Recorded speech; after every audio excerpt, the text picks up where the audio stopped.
Well, hey, good morning. Welcome. Oh, she got my music playing. Can you hear that? I got the I love music it. in the background because I want to share it. That's what I was working on.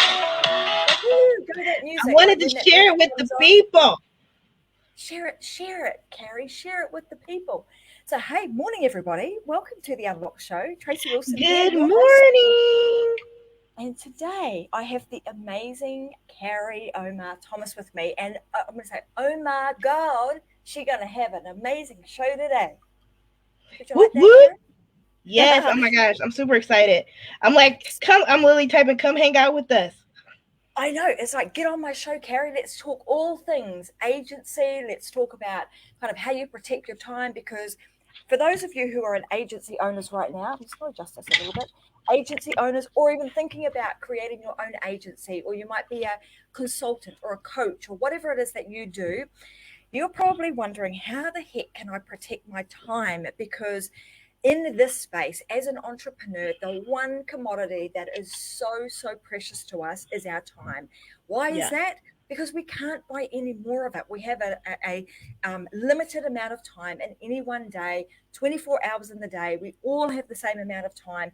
You can't get that back. So we have to make sure that we protect that as much as we possibly can to get the most out of every single moment that we're awake and working, right, Carrie? Because Yes. otherwise, Oh my gosh, you have to. It's funny because I posted a reel with the iPhone sound going off and it had like a mhm, little beat to it. And I remember when I first started in business, I wanted to just to be there for all of my clients, no matter what time it was. Like it could be 2 o'clock in the morning. Like I'm like finishing it up, getting it ready. And I got burnt out. Like I got so burnt out because I was just like, I'm tired. yeah. I'm tired. I can't keep doing the same thing over and over again. I have to figure out how to protect my time. And I remember in that part, like I was so hard because I was like, I don't want my clients to feel like I'm not there for them.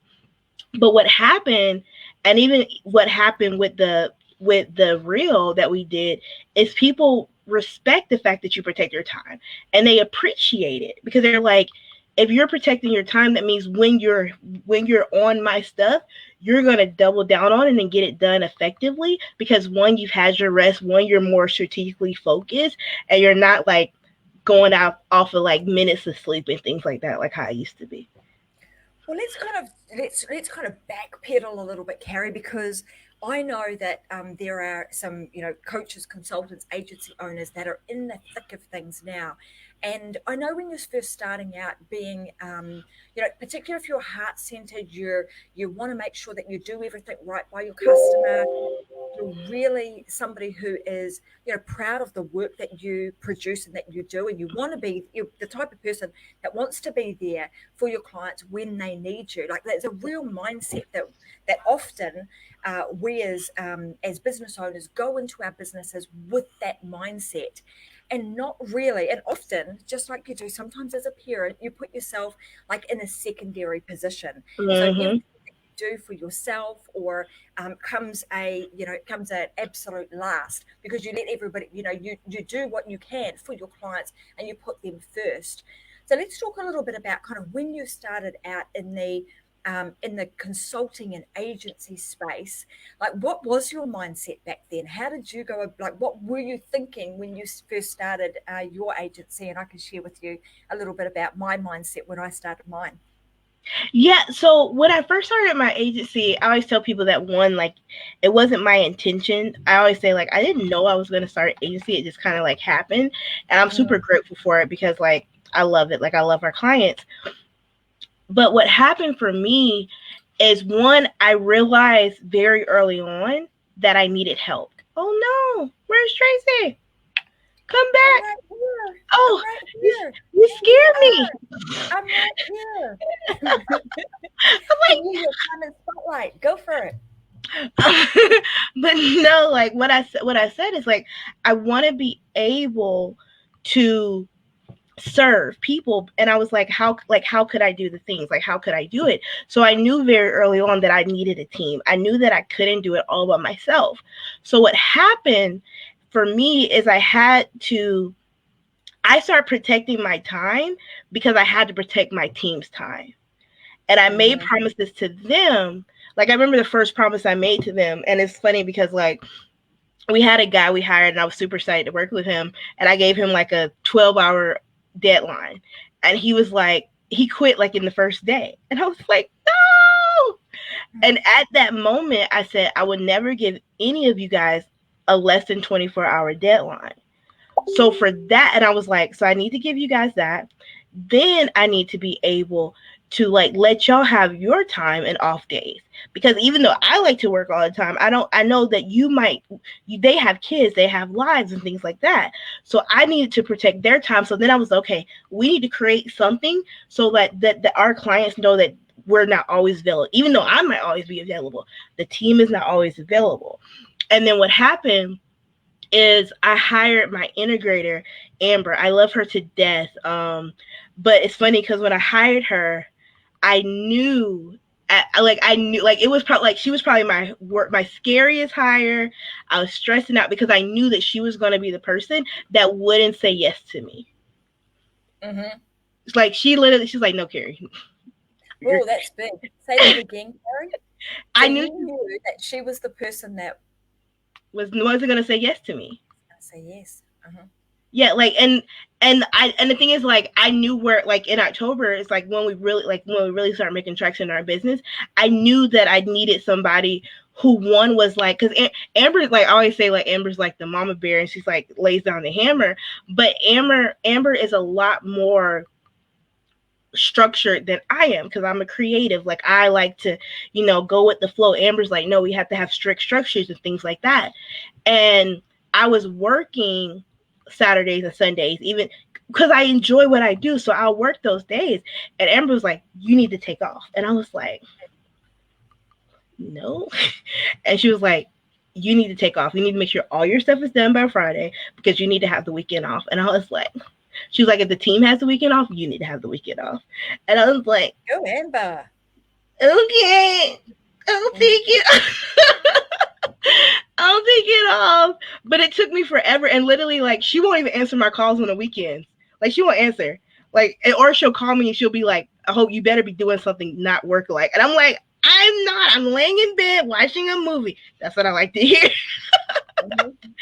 You know what's interesting about that, though, right, is that often we find it difficult. We find it difficult to kind of set these boundaries. So how did you set the boundaries where your clients still felt as though they were valued, they were being loved, and they were getting the attention that they needed? Like, how did that communication piece go?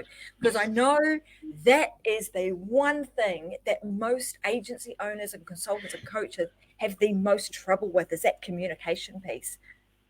Because they're frightened that so what we do, that they're going to upset their customers.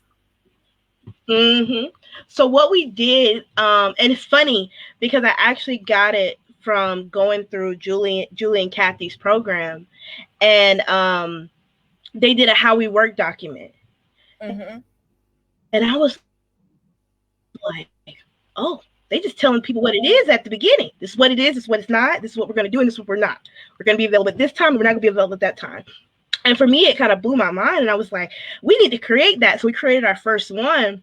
And we had clients during that time, and I would say, hey, we're kind of doing some shifts and stuff because we want to be, and I told her, I was like, I really want to be able to serve you deeper. So I'm going to have to like kind of set some barriers and like reclaim my time. And like, they were like, thank you. Like, we want you, because like, luckily, like I tell anybody, like, I feel like I have the best clients in the world. Like, if any of my clients are watching, y'all are amazing. But I feel like I have the best clients in the world because they're yeah, like, no, there's we have the best clients in the world, but we all think that, right?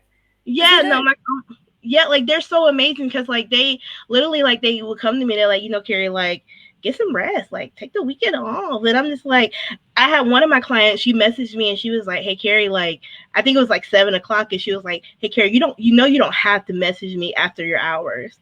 And I'm like, really? She's like, just because I respond later doesn't mean that I'm expecting you to respond to me. Yeah. I was like, so I love that. I love that, and you're right because I remember actually seeing Julie Stoian and talk about, and Kathy Olson talk about this too, is that how we work document, and just being very clear with, okay, well, we're going to be available from this time to this time, and just making sure that your clients know that right from the get-go, and that way Mm-hmm. everybody's on the same page. How do you deal with that if you, and I don't know if this is the case for you, Carrie, but certainly in agencies that we have like a global business, so often the time frames kind of throw that out, like a 9 to 5 here in Australia. Like I know right now it's 10 a.m. in the morning for me here, and it's, I don't know, 8 p.m. or something like that for you in America. 8:14. Yeah. Yeah. Yeah. So what we did is I set the standard and said, hey, like we run our business off of East Coast time. Like, because I felt like that was a nice median. It was like, let's do it East Coast time. And that's where, and I said, like, we're available between this time to this time. If you message after that, we'll get back to you within the next 24 to 48 hours. But the thing is, most of my clients know that I'll message back, but they don't expect me to. Cause I'm on Mm-hmm. my, like, especially if you send me a messenger after like 8 o'clock or something, like they're like, oh, Carrie will get back to me tomorrow. If I'm looking, for my philosophy, if I'm looking at my phone, like I'll message you back. But like if you like, we had a client that she was calling me at like 11 o'clock at night, and she wanted to have like full meetings, Zoom meetings, and I'm like, no. And she's EST time too, so it's like she wasn't in a different time zone, and I'm like, no, we're not doing that. And I had to tell her, I was like, hey, like, we're like, this is not what we do. And like, she was trying to like rush the process as well. And I had to tell her, I was like, hey, I don't really feel like this relationship is going to be beneficial, because I can't serve you at the level that you want me to serve you, because you're pushing the team of, like, you're pushing my team. And there's certain core values and promises that I made my team that I just can't break. So that I'm having to do your work, which is not in my zone of genius. Yeah, yeah, which is some great advice. So the next path I want to go down is like, as an agency owner, you kind of get to the point where you realize that, hey, for me to be able to scale, for me to be able to grow this business that I have, I can't do this on my own. So I need to enlist the help of some other people. Talk us through the process. Like, what was the moment where you realized that, you know what, I can't do this on my own, and for me to be able to move to the next level, I have to start hiring a team? And what was the process that you took to actually identify that first hire and the second hire? And I know now you've got like a team of, I don't know, 20, 30 odd people, but how did Oh you my God, I start wouldn't know what to do with 20, 30 that first people. few? Yeah. I'll probably be like, Amber. But yeah, so how it happened, I was actually still in corporate America when I brought in my first person. So I brought in Jean. Jean has been with me now almost 2 years. She started with me in November of 2019. So Jean came in, and we were just doing the things. We were doing the things, and I was at FHL 2020, and I was sitting next to, and I know you guys know her because she's amazing, Becky North. I Mm-hmm. was sitting next to Becky North, like, Uh-huh. love her. She's like, I feel like she's a spirit animal. Like, she just makes all things make sense. So I was sitting next to Becky North, and we were like sitting there in the Tony Robbins speaking, and I literally look over at her, and I was like, I don't want to be the bottleneck of my business. And she's I like, remember that conversation. I yeah, remember Tony talking about this. Yeah. yeah. And like, I look over, and she looks at me, and she's like, so what are you gonna do about it? And I was like, I'm gonna let them do things. Because before that, what would happen? So at the time, like, it was my husband working for me. He quit. He had actually quit at that time. He was like, I'm not working with you. He was like, you keep changing stuff. You want too much. I'm done. So he had quit. He had quit working for me, which actually kind of hurt my feelings at the time. I was like, it's cool. It's cool. Um, so it was him, and then it was Jean. But what would happen is I would give them things to do, and like I would take it back. I would be like, here you go. Oh, and then I would start looking, and you know how like you'll have like the things that you need to get done, but they Uh-huh. might be the one that there's like, it's kind of like how we were talking about funnel design. There's like I need to do these things. Yeah, I told you to do this, but technically I could just do it all and just be done. So that was what would happen. I'll be like, well, I'll just do it. I'll just do Mhm. it. So literally, I would be like, I was like Indian giver of tasks. Like I would just be like, here, no, never mind, I take it back. So that's what I literally kept doing. So like Jean, for like 2-3 months, like she didn't really do anything except like research because like I'd be like, I'll do it, it's fine. So left FHL. I told Becky I'm not gonna be the bottleneck with my business. I'm going to actually let them do the things that they can do. And at that moment, I was like, they probably know more than me on what they're good at. So let me actually entrust in them, their ideas and their visions, and let's see what happens and what shakes from it. So at that time, it was me and Jean. We did this is around the time that we did our boxing branded Mhm. thing. This is right before the agency took off. Like me and Jean literally probably created like 1,000 templates in 2 weeks. And I was like, oh, she can hang with me. Mhm. I didn't know anybody could hang with me. Okay. So she's hanging with me, like we're just pushing stuff out, knocking it out, got it everything done. Um, and then maybe like a month later is when the agency started picking up because nobody bought our templates. Even though we spent like 2 weeks creating 1,000 templates, nobody wanted them.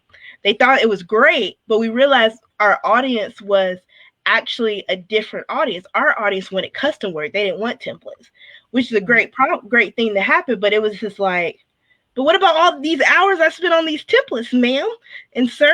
You don't want this amazingness? So people start coming to us asking us to do custom work. They're like, hey, can you create this but custom? And I was like, sure. So that's when the agency started because people kept coming to us asking us for custom graphics, custom designs, custom things. And then I noticed me and Jean I felt like we were just slaving ourselves away. So my philosophy was I didn't want to hire just people, the same people. So what I Mhm. wanted to hire is I wanted to hire people who could support Jean. Because for me that made more sense rather than just hiring another person that did the same thing that Jean could do. Or somebody who did something different. I was like, I want to hire deep. I was like, what can I hire deep? And then if Jean can take something off of her plate, then Jean can actually do more, and that person can do something. And then let's hire somebody else. That person can take something off their plate, and then maybe we can create a twofer, and then we have two people take stuff off their plate, and we just start hiring deep.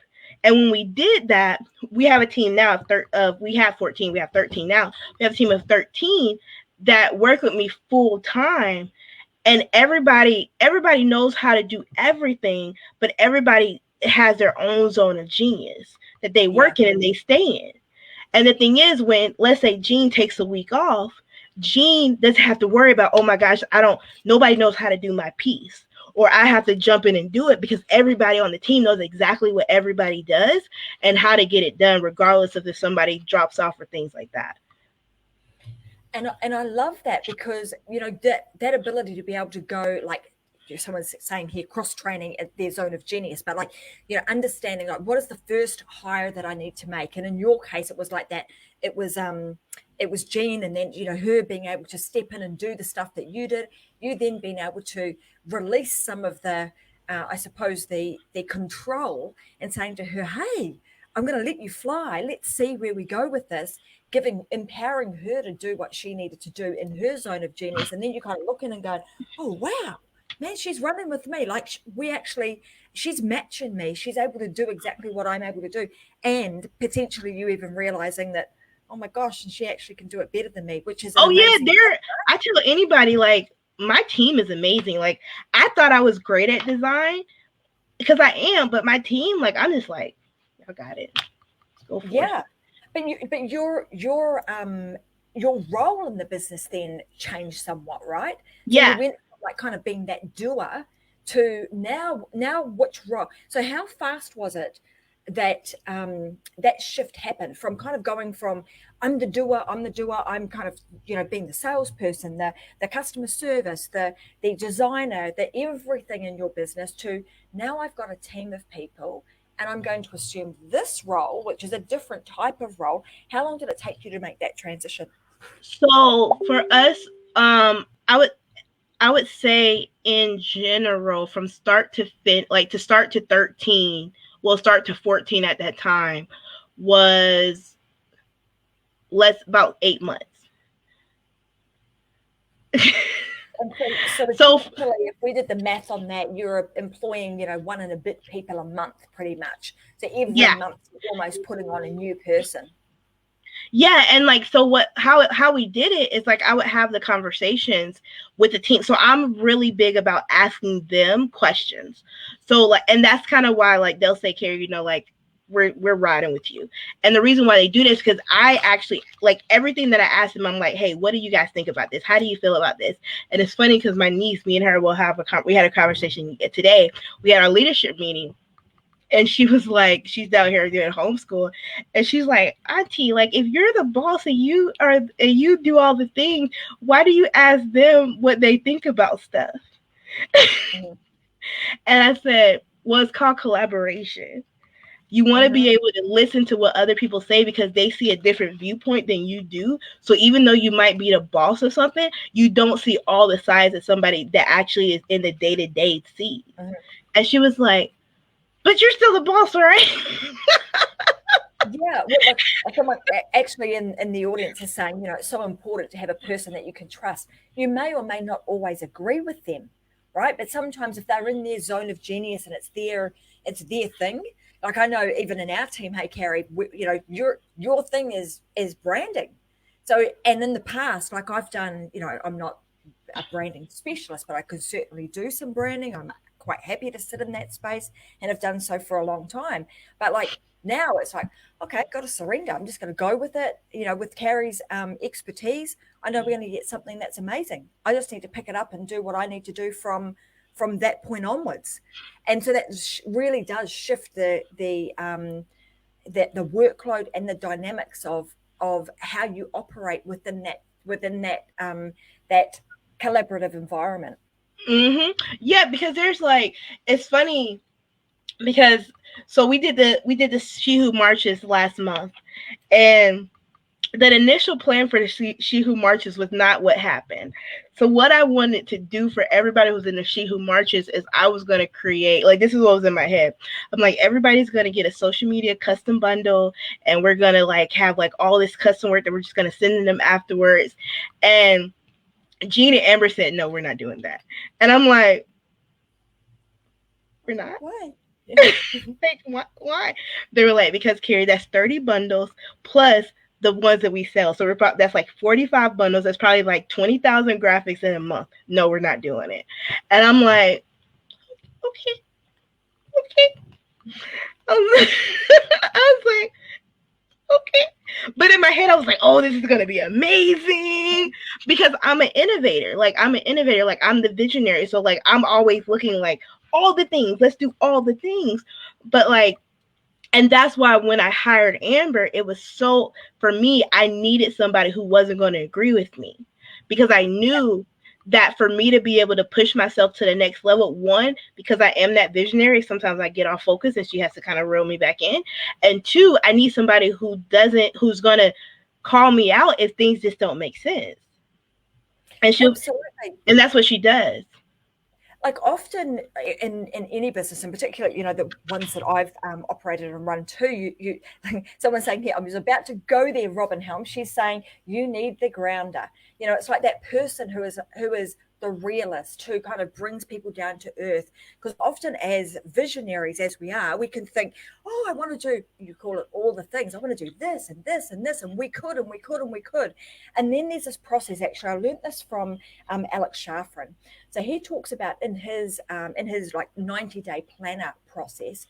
It's like, okay, so what are all the things you would like to do? What are all the That you things could you do.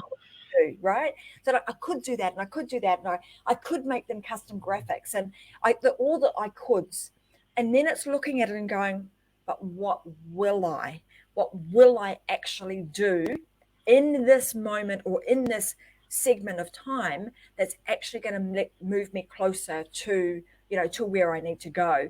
And often, like, I know that I often can play that, like in any business that I run, like I can be the visionary, but I'm also very much the, okay, let's just bring this back. Where are we at right now? How are things going? What do we need to do? What's the one step that we need to take right now that is going to make a difference? Because if you continually are thinking kind of at that visionary high level, and you're not taking those small steps to move towards that vision, then often it just delays the amount of time that it takes you to get there.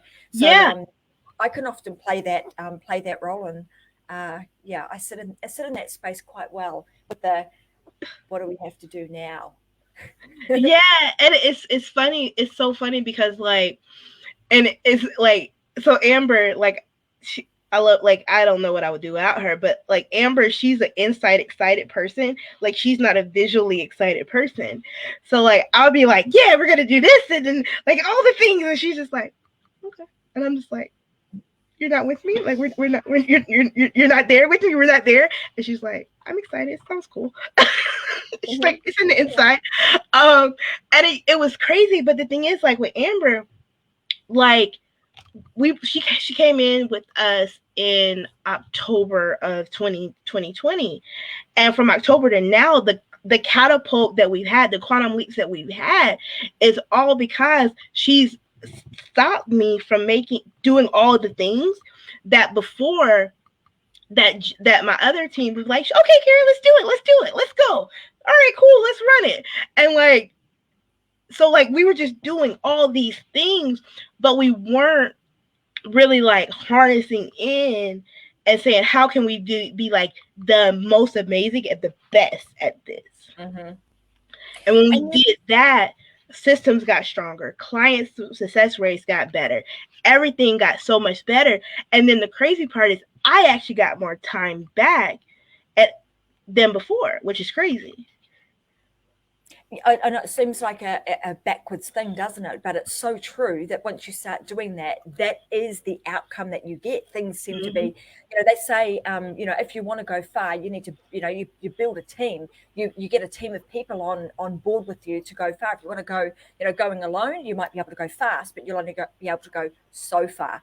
So let's help some people in terms of like agencies. I know that, you know, whether you end up in an agency situation by design or by default because it's kind of just unfolded that way, at some point for you to be able to scale and leverage and actually get some time back and start building your business um, and increasing your profitability levels, you have to start building a team. So for those that are in an agency right now, maybe they're a one-man band right now, or maybe they've even got their first hire. Where are some of the places that, because where people struggle is, I want to hire a team, but where do I go to find good people? Where are some of the places that you've been that have actually helped you to find some really good people to build your team at the rate and the level that you have? And I'm asking you secrets now, Carrie, but like, where do you recommend people go? So really funny is, I've actually never asked or looked for anybody. I've never looked for anybody. Jean was like, I met Jean through one of my friends that was working with her for a couple of hours, and she was like, hey Carrie, I can't really give her all the hours that she needs, but I feel like you and her could really collab together. So that's where Jean came in. And every other hire, I went to Jean, I said, hey Jean, what are we where's our slack at? And she's like, we need help with like content pulling and content this, or we need help, we need some graphic people help, or we need this. And I'm like, do you know anybody in your network that you trust, that you feel like you can bring in, that is in alignment with like our culture? And she'd be like, yeah, I got some people. And that's literally how every time. Mm-hmm. I'm with you on that. Like, like, I don't know. I've heard lots of people say, you should go and hire off of this site. And I personally, I've tried some of that in the past, but my best people have always been through, who do I know, or who do you know that would be a great fit for this for my team, Yeah. and that always turned out to be the best hires I've ever had. Have been amazing people like that. So it's Yeah, interesting that you should actually say that. yeah, because it's funny because like we'll have conversations and we so one thing like there's a couple things that we do at our team that I feel like a lot of people do or maybe not do that I feel like is really valuable. So one thing that we do every month, we do like a we do a special call, and it's not really about business. We'll have maybe like a couple things that we'll talk about at the beginning just to kind of see where we are.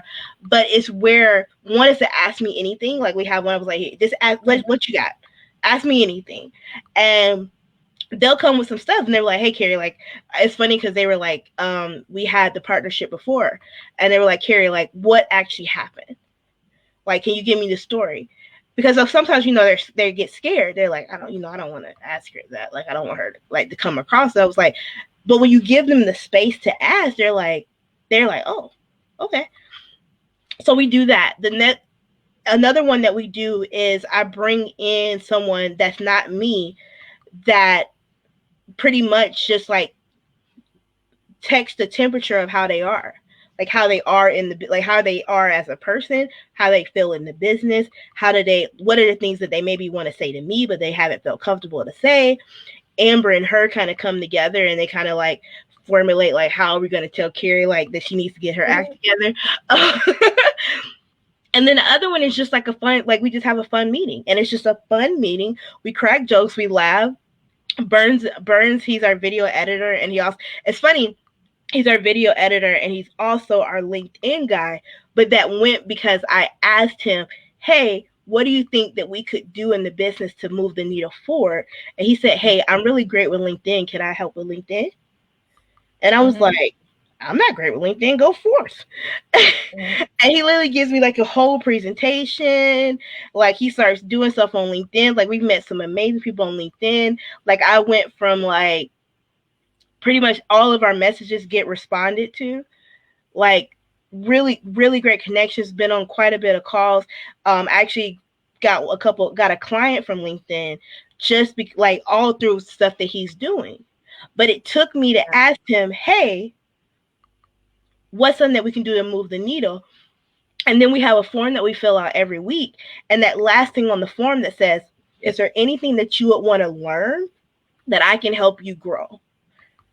And they'll say, hey Carrie, I want to learn. I had one of the girls, Monica, she was like, I want to learn graphics. I want to learn how to do like graphic design. And I'm like, oh, if we can teach her graphic design, we can move her deep there. When somebody else said, hey, Carrie, I want to learn how to do like podcast production.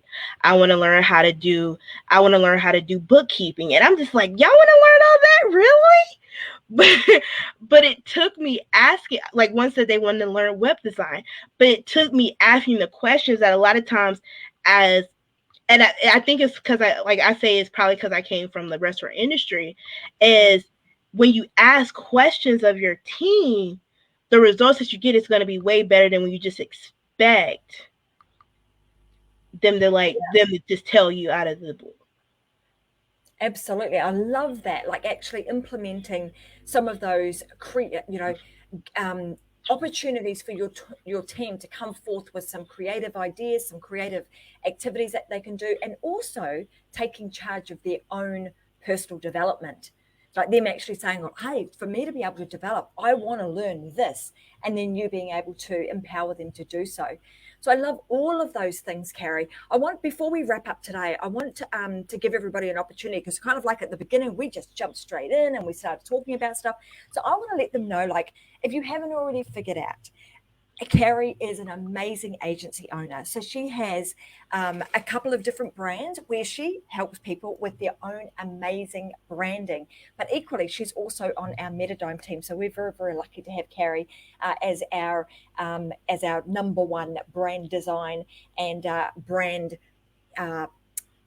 brains behind everything we do inside of Metadome. So we're extremely lucky to have her there.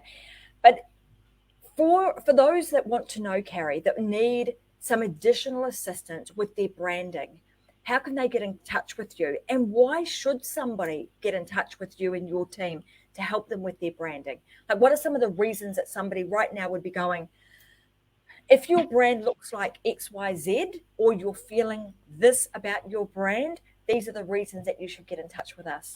Yeah, so a lot of our clients, and what we noticed, there are a lot of clients there. You guys are experts. You guys are experts. People who know you know that you're amazing. But then when you go out into the world, they don't see it. And then people ask you to go on a podcast or an interview or things like that, and you have that hesitation in your spirit and like, oh man, they're gonna ask me for my social media and website. Do I really want to show that? Mhm. Maybe I'll wait. Maybe I'll wait a couple weeks, try to get it together. That hesitation there is where we come in. One of our clients, he said that we go from brand shame to brand fame.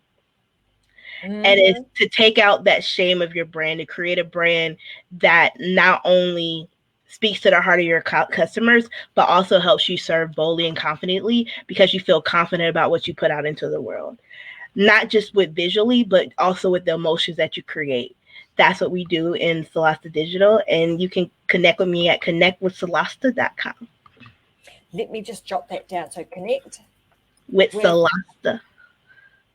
how am I, Solasta? Yep. And would you like to know what Solasta means? Please tell us. So, Solasta is an Irish adjective that means to bring light to. There you go. And that's exactly what you and your team do. Have I got that correct? Yes. Connectwithsolasta.com. So, guys, if you want to check out Carrie, you want to find out more about what it is that she does, you want an amazing brand. Like, I kid you not, she does some fantastic stuff. She works with us. I can't recommend her highly enough. Go and check her and her team out at connectwithsolasta.com. And then, last of all, Carrie, I want to make sure that people can also connect with you personally. Where's the best place for them to go if they want to kind of get more of Carrie, because she does a whole lot of stuff. Like, go and check out all of her reels. I find that I have a little bit of a laugh every day. My grandson was even here the other week and he was doing a bit of a dance with Carrie. So go and check out all of her stuff. It's super Yeah. fun, super Brandon creative. McCary at Instagram has all my things. I do my reels. We go live. I do makeup and branding in the morning. Sometimes when I go live and do my makeup and talk about branding, and we talk about content, we talk about all the things while I'm getting ready for the day. Well, just like she had today, look, beautiful eyeshadow that matches with her lovely dress. So, all of those things. If you want to look fantastic and you want to look not just personally, but you want to look fantastic online across all the things that you do, your PowerPoint presentations, your website, your show banners, your anything to do with social media, go check out Carrie's stuff. Go connect with her and her team at connectwithsolasta.com. And I want to say thank you so much for being here today, Carrie.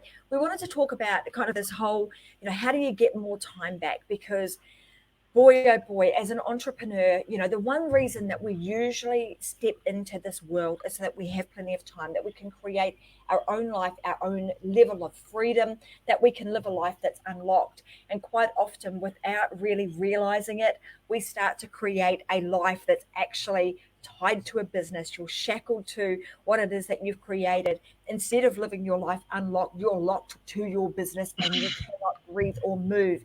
And so I wanted to talk about, what was it that you've done that has enabled you to build such a successful branding company, but also be able to actually live your life in a way that is unlocked, that you have a level of freedom, and being able to share all of your wisdom with all of our guests today. So thank you so much for being here.